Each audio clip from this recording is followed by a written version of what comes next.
Salut, c'est Marion, je vous retrouve pour un update lecture et aujourd'hui je vais vous présenter 4 livres. Aujourd'hui je vais vous parler de La Sirène de Caracas chez les éditions HarperCollins, ici du coup en VO. J'avais vraiment envie de me lancer dans ce roman parce que j'adore la sélection de Caracas et j'avais hâte de retrouver la plume de l'auteur. C'est un roman qu'elle a écrit juste avant la sélection et c'est un one-shot. C'est l'histoire de Kalen qui est une sirène depuis 80 ans. Il lui reste encore 20 ans à passer en tant que sirène avant de retrouver sa condition humaine.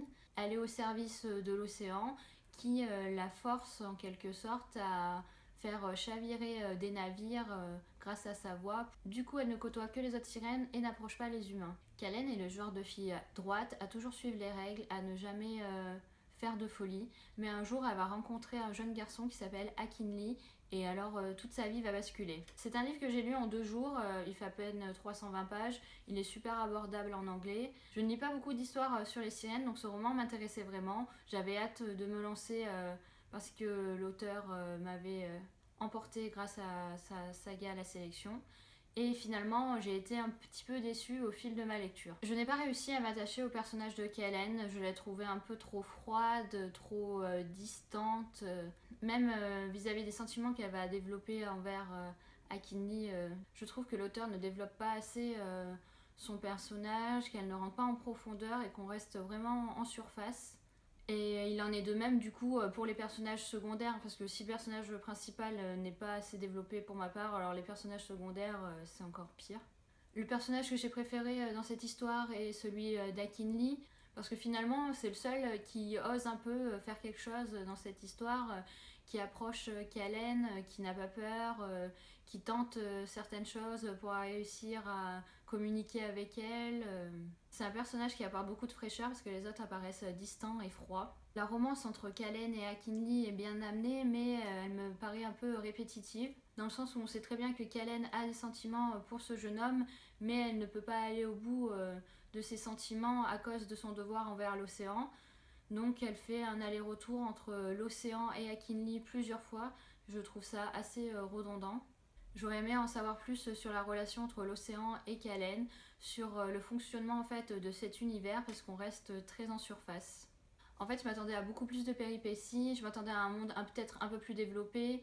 Avec la sélection en 5 tomes, on n'en a pas su grand-chose sur le monde qui entourait les personnages, donc forcément là dans un one-shot, fallait peut-être pas s'attendre à quelque chose d'extraordinaire sur le monde des sirènes. Cependant, c'est un livre vraiment agréable à lire. Si vous avez aimé la sélection, je pense que ce livre peut quand même vous plaire. Ensuite, j'ai lu Fugitive, le tome 2 de la trilogie Le Dernier Jardin de Lorraine De Stefano aux éditions Castelmore. J'avais adoré le premier tome et j'avais vraiment hâte de lire ce second tome.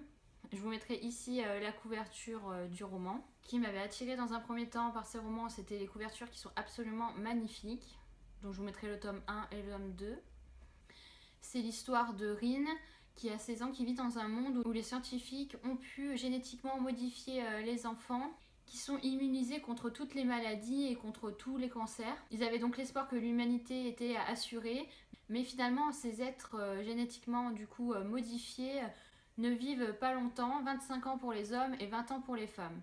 Les jeunes filles se font alors kidnapper et se font marier de force pour assurer la survie de l'espèce. Rin vit avec son frère et elle aussi un jour se fait kidnapper et elle est envoyée dans un riche manoir. On la marie de force et elle se rend compte qu'elle a aussi des sœurs épouses, donc que son mari a 2 autres épouses en plus d'elle. Mais Rin n'est pas faite pour cette vie, elle ne pense qu'à s'échapper et à rejoindre son frère. Donc je peux pas trop vous parler de ce qui se passe dans le deuxième tome sans vous spoiler non plus le premier tome. Ça serait dommage si vous avez envie de lire le premier tome. Ce que je peux juste vous dire, c'est que le personnage de Rin m'a un peu énervée. On se rend compte qu'elle devient de plus en plus têtue, qu'elle reste renfermée sur elle-même, qu'elle ne parle pas de sa condition aux autres. Dès qu'il y a quelque chose qu'elle ne va pas, elle préfère foncer tête baissée sans en parler à sa famille.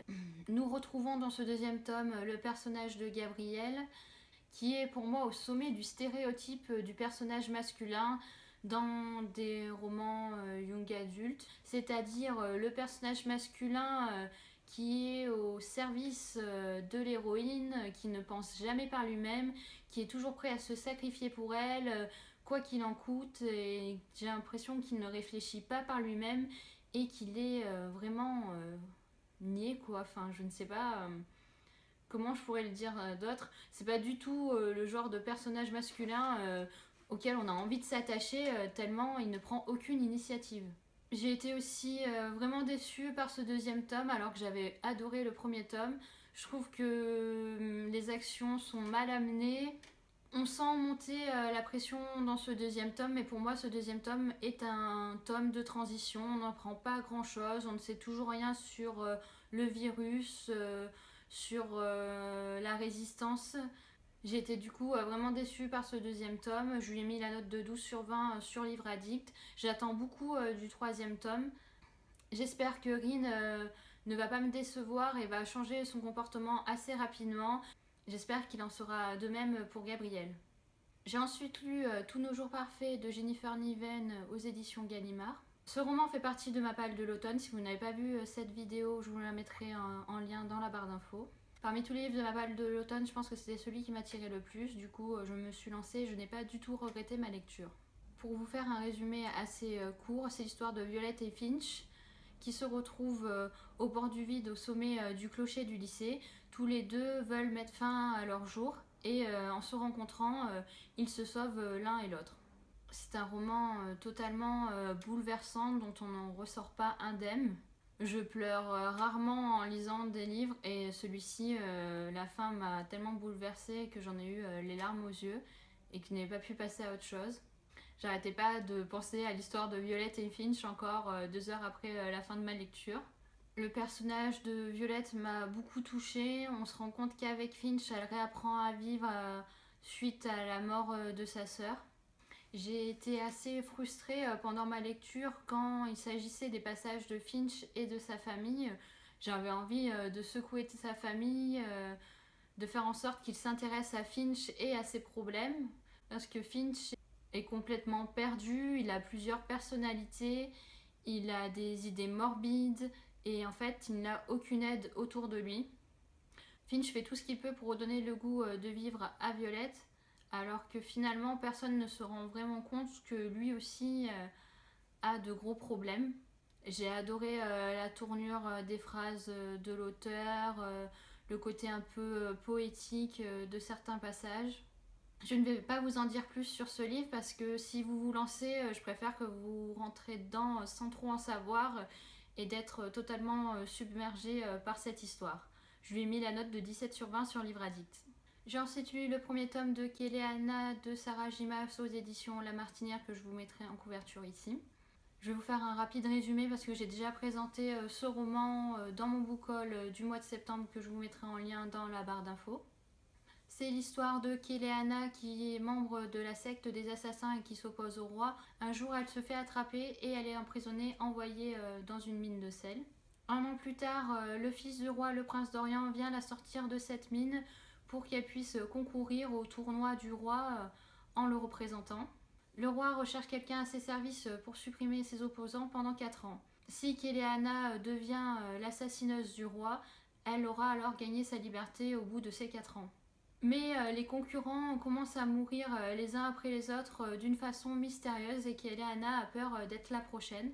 Heureusement, elle peut faire confiance au prince d'Orient et au chef de la garde, Kaol. C'est un premier tome que j'ai adoré, je me suis tout de suite attachée au personnage de Kéléana.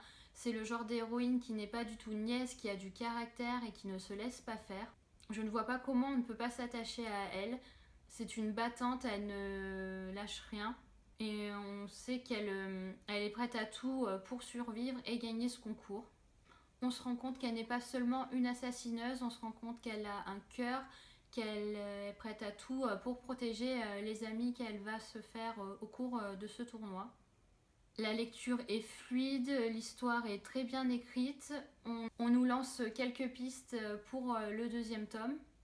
Le seul petit bémol que je peux trouver à ce roman, c'est la mise en place d'un triangle amoureux. On constate tout de suite que le prince d'Orient, en choisissant Kéléana, est subjugué par son charme et s'attache rapidement à elle. De plus, d'une autre façon, le chef de la garde, Kaol, même s'il ne veut pas admettre qu'il commence à ressentir des sentiments pour elle, finit par s'attacher lui aussi à Keleana. J'ai adoré le fait que cette histoire de tournoi soit aussi mêlée à une histoire de magie. La magie est normalement anéantie grâce au roi qui l'a interdite et détruite. Cependant, les plus anciennes formes de magie sont toujours présentes et elles ne sont pas aussi faciles à éliminer. C'est une saga tout à fait prometteuse. J'ai déjà le tome 2 dans ma palle et je compte lire ce deuxième tome assez rapidement. Ce premier tome est à la limite du coup de cœur pour ma part et je lui ai mis une note de 18/20 sur Livre Addict. Donc voilà mes 4 dernières lectures avec 2 romans que j'ai moins appréciés et 2 romans que j'ai vraiment adorés. On se retrouve la semaine prochaine pour un prochain update lecture. J'aurai aussi 4 livres à vous présenter.